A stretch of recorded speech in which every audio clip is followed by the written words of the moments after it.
Hello out there and welcome. My name is Sharon Broshin. I am the Chief Operating Officer of the DiscoverYourPathU platform, where we believe that every life can teach and everyone can grow. To that end, I am also the host of this show, The Connection Sessions, where we bring together practitioners, entrepreneurs, artists, marketers, authors, spiritualists, mentors, and students in an effort to connect to community, learn from each other, and grow. Today I have with me again, and I'm super excited about it, my personal friend, Justin Riste, as well as an excellent NLP practitioner and one of the instructors on the Discover Your PathU platform. Justin loves to explore, to study, and to teach NLP, and he's actually has an amazing discussion group for NLP that takes place on Thursday mornings at 11 a.m. Eastern on the Discover Your PathU site, as well as participating in the NLP practice pods. And there's a possibility that he might be starting a 6-week anchors class, which in NLP, an anchor is a way of anchoring or creating a space in which a client can experience an emotional state despite their current situation. So we're super excited to have him here today to kind of discuss why he loves NLP so much and what he's going to continue to bring to the Discover Your PathU platform as a part of his teaching. So Justin, if you wouldn't mind just sharing with our audience, why do you love NLP as much as you do? Wow. Well, that's a big one. Well, I used to be really afraid of public speaking and even getting into the triads, and I really wanted to be a part of counseling young men and women just dealing with life and moving forward as best they can. And some of the anchoring techniques really helped me to step it up and to go after my goals and to just push myself to that next level, shed that shell after you get a little comfortable there, and move to the next one. So there's some really powerful anchoring techniques that you can use for confidence. And then you just start to create your own neural pathways, and it just gets a little easier and easier each time you do it. So pretty soon you don't really need those anchors anymore, but it's pretty fascinating how they do work. Yeah, they are amazing. Yeah. And then after a few sessions with you in the submodality realm and how we changed some of my past, and boy, I thought that was just brilliant. So that's what got me really hooked into it.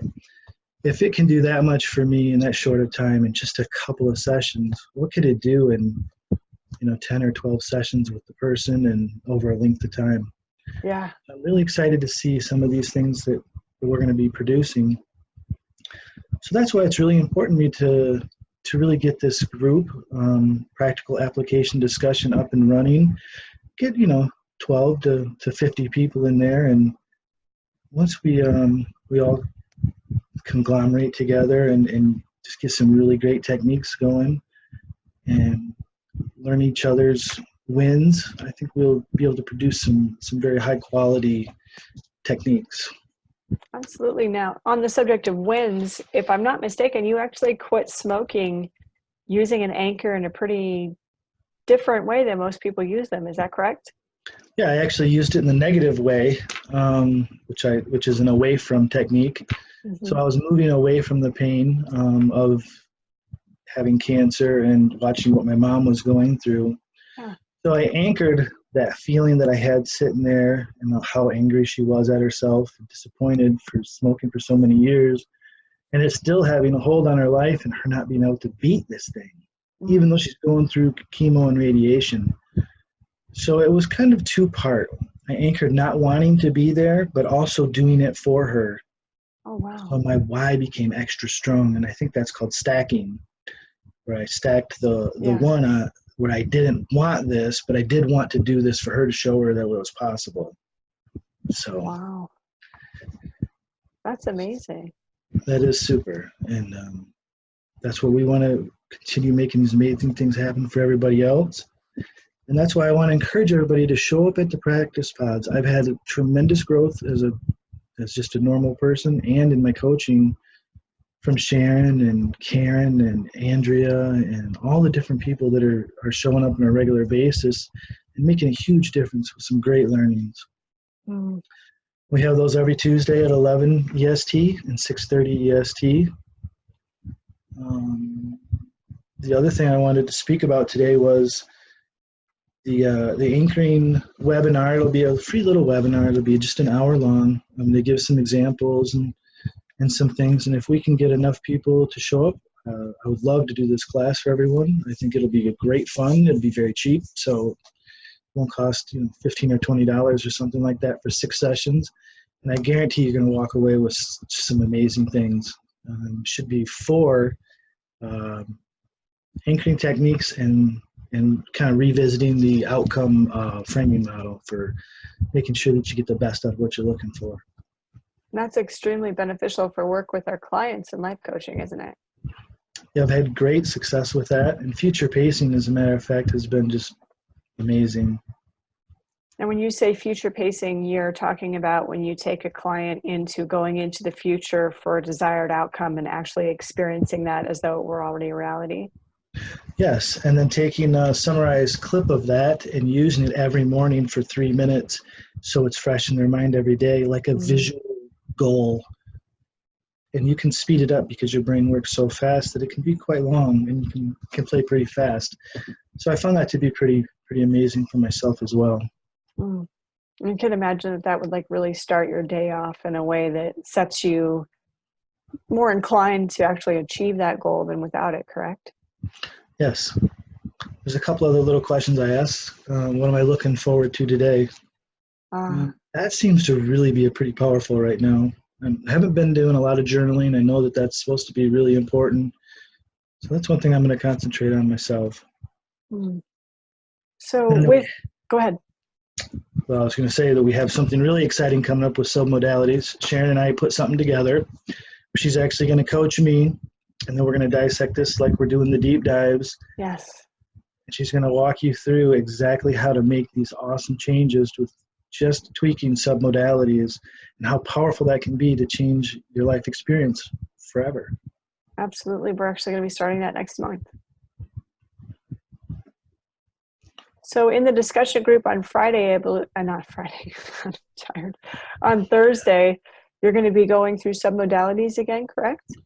Yes, we're going to touch back on submodalities and some of the other ones like audio digital and some of the ones that I haven't really understood that well, and see if we can get a bit better of an understanding there with those and see how they tie together. And then there's a belief change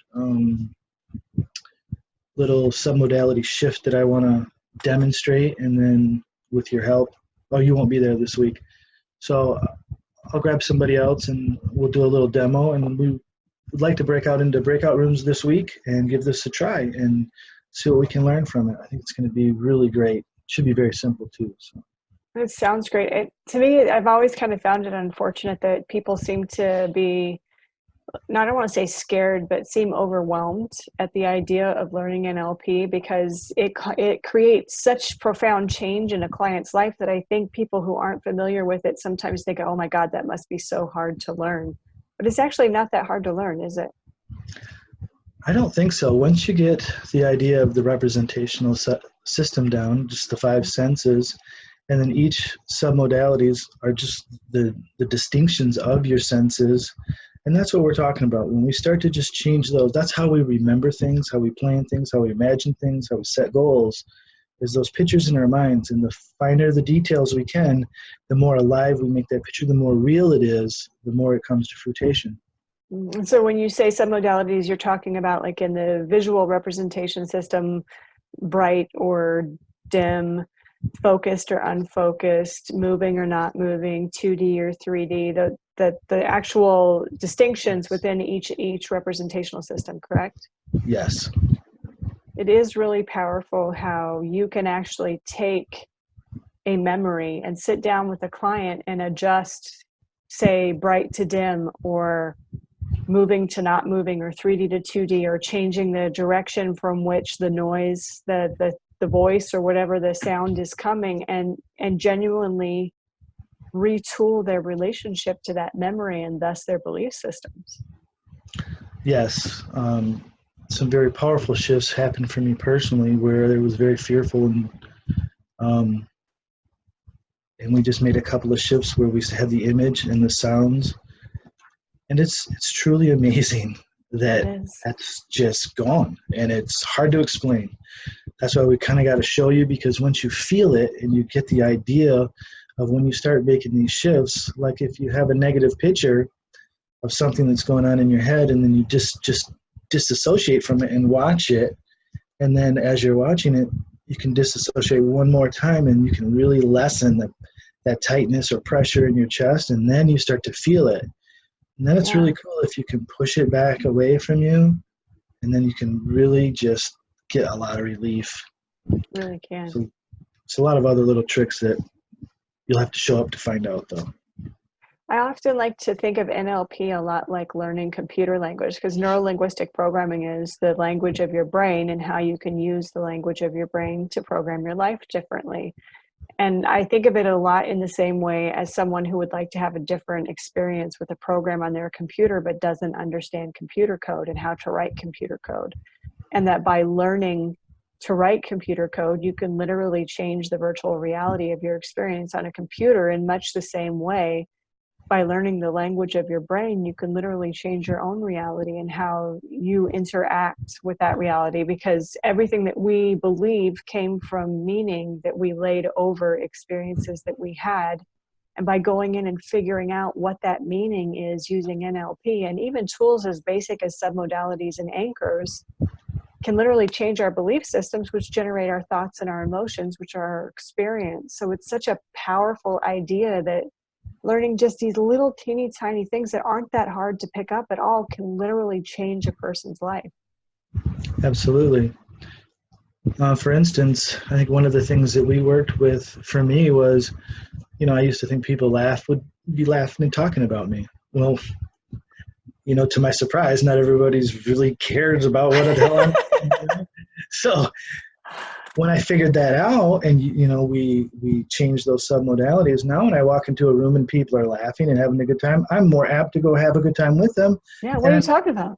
Yeah, right? What's going on? What's fun? Before, I thought they were laughing at me. So my perception, my map of the world was so much different. Yeah. But now it's exciting because I'm like, hey, what's happening, So, yeah, it absolutely changes everything.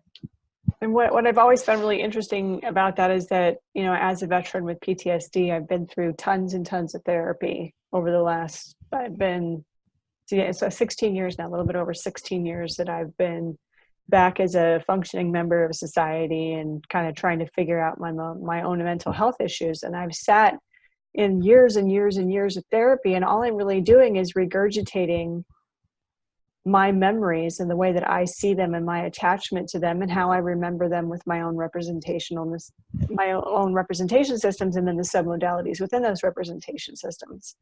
And throughout all of that, there wasn't a profound deal of change that wasn't medication involved. In other words, the therapy didn't necessarily change the way I saw things. Managing chemical imbalances in my brain is what changed a lot of my attachment or revulsion to things. But it wasn't until I got off medication and started really working with NLP that I began to realize that you can actually program your brain a lot like a PC to have a different experience without needing to try to force it to do something with a chemical. Yeah, that's pretty powerful, isn't it? It really is. It can absolutely fundamentally change your life. We've got Sammy D, our Chief Technology Officer, on here. I'm hoping we'll go back and, with great pride, watch my comparison of computer language to NLP. Awesome. Going to be expecting some kudos there, Sammy. And what we mean by programming, we don't mean that you're a zombie and you're robotic and you don't have no control over what's happening. You have absolute control. You're just switching the submodalities just enough to where you're changing the meaning. And sometimes it's just the slightest perception change gives you this aha moment, like, oh my goodness, I've seen it wrong for so long. But I would like to give a shout out to Sammy D. She's helping me edit my book, which is actually coming out on November 2nd, and Misty Flanagan for helping me get a storyline in there. Oh, awesome. Something that we started about 8 or 9 months ago because I really want to help kids just like me when I was young. transitioning out there into the real world after high school, deciding whether they want to go to college and what trade they want to go to. And boy, you're just buying dish soap because I got to do the dishes, budgeting all that stuff in. So this is really exciting. We got some psychology in there. We got some real life stuff, and it's going to be really fun. And it's only going to be $2 for book in the ebook. And I'm not sure what it'll be in print if anybody wants that, but that's going to be super exciting. We hope we can get something moving and get it into the school systems and get some real application out there for that transition for these young folks. Absolutely. So Sammy says, yeah, I'm getting all over that tomorrow. So you guys are really moving on it. What is the name of your book? This is called A Letter from Papa. I switched it from a letter to Dad because I want it to go for generations. We all love our Papa. Dads, sometimes just kidding. But everybody loves their Papa. Yeah. And the idea there is, we just want we want to encourage all the grandmas and grandpas, everybody with this life experience to pass it on. And that's what we're supposed to be doing. In this busy world, we get so caught up going to work, fighting traffic, doing this, doing that. Man, we watch the boob tube or rake the yard or whatever it is, but we don't spend, that 1 hour fishing or throwing a ball and making a difference in a kid's life.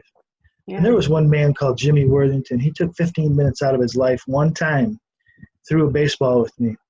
I'll never forget that. One time changed my life. So that's how important it is for these kids to spend just a little bit of time with them. It doesn't take much. Remember that. Yeah, it really doesn't. And unfortunately, here in the United States, we have this tendency now of taking the elder generation and kind of storing them in old folks' homes away from the family, whereas it used to be that in society, the grandparents lived with you and transmitted a lot of that ancient wisdom that they carried that was passed down from grandparent to grandparent to their grandchildren and helped to ensure that future generations were growing up with this much needed wisdom. And now, because of our social situation and the way in which we have aged and the way our society's changed, a lot of that circuit has been broken. And honestly, now we have kids that grow up eating Tide Pods and doing music challenges where you're running alongside your car and get run over by it because there's not that wisdom at home like there used to be. I know that I grew up with both sets of grandparents. My last grandparent actually passed away, I want to say 4 years ago. So I've had grandparents living with me within minutes of me for my entire life, or at least accessible by phone. And man, that makes such a difference in the way that you see the world. Absolutely.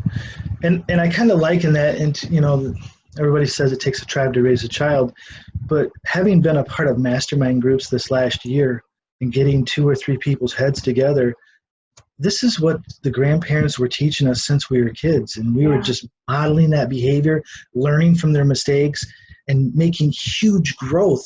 A whole lifetime could be taught in one summer by a grandparent. Yeah. I mean, that's the best book you'll ever read.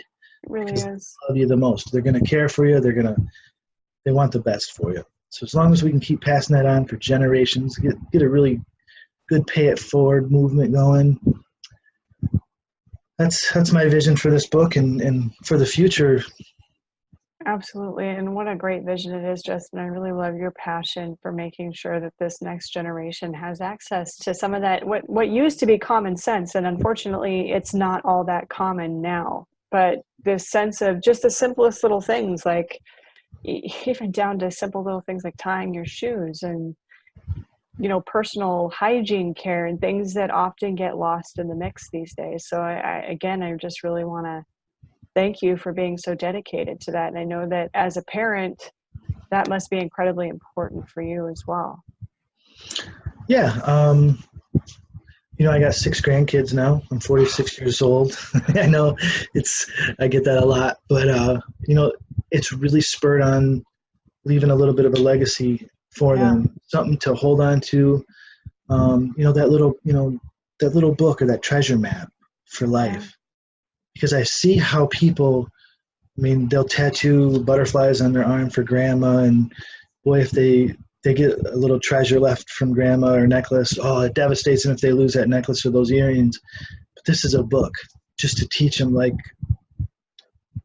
everything that you would just in you that you want to teach them, to give them the best start in life. And a lot of times, when we get these little morsels and nuggets, we don't take them at that time. That's why I thought the book would be, because it would be there forever. And then maybe they'll be 25 or maybe they'll be 35 and they'll be like, oh, man, Grandpa was pretty cool. Right? Yeah. I can remember so many things about my grandfather when I was young. He owned a ranch out in the Redwoods in Northern California. And this man, I have pictures of him running marathons with me at 17. And he was not my biological grandfather. He married my grandmother after my biological grandfather was POW and kind of lost his mind. And he was this 5-foot man. He was a Cherokee Indian, and he had shocking white hair, like just a full head of white hair.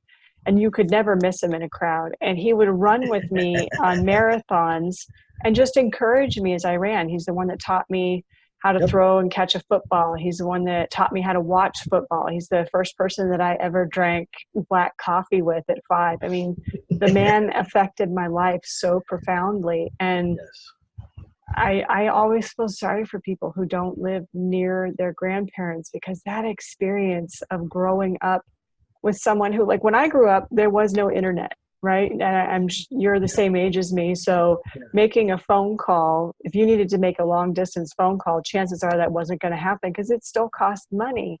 Yep. And having people, like my nephew's age, he's really the age of who could possibly be my grandson, were I to have started having children at a young age, for him to know that there was once a world like that where you couldn't just pop open an iPad and know, the names of all the countries. You had to actually go to the library and learn it. Just knowing that existed at one point can change a child's life. Yeah. There's lots of those little things, and as simple as camping and just taking them out in the woods and showing them worms and snails, and that's what fish eat. And it's so beautiful to see. I know I've really cherished these last 8 years with my grandkids for sure. So yeah. Well, Justin, I just want to thank you so much for joining me today, because I, as you know, love NLP, and I love how you champion NLP in our platform, because it's something that I think can help every coach, and indeed anybody who's on a self-help kick and is looking to change things for themselves. Come join a practice pod. You do not have to be a coach. We are always looking for clients for our coaches to practice on. So if you are in our self-help group, Discover Yourself, and are struggling with an issue that you'd really like help with, by all means, come join a practice pod. Come get some free coaching. Come experience what it's like to have NLP kind of revolutionize the way that you look at the world. So again, Justin, thank you so much. And I just want to take a moment to thank Sammy D and our other viewers for being with us and for commenting on this video. And if this is something that you think that other people that you know could benefit from, share this video. Let's get that message out there that DiscoverYourPathU is doing our damnedest to make sure that if you need help changing something in your world, that you have NLP around to do it. So as always, guys, we will be here tomorrow, same place, same time. We love you. We'll see you then. Okay. Thanks a lot to the whole team. Appreciate you guys. All right. Bye, guys.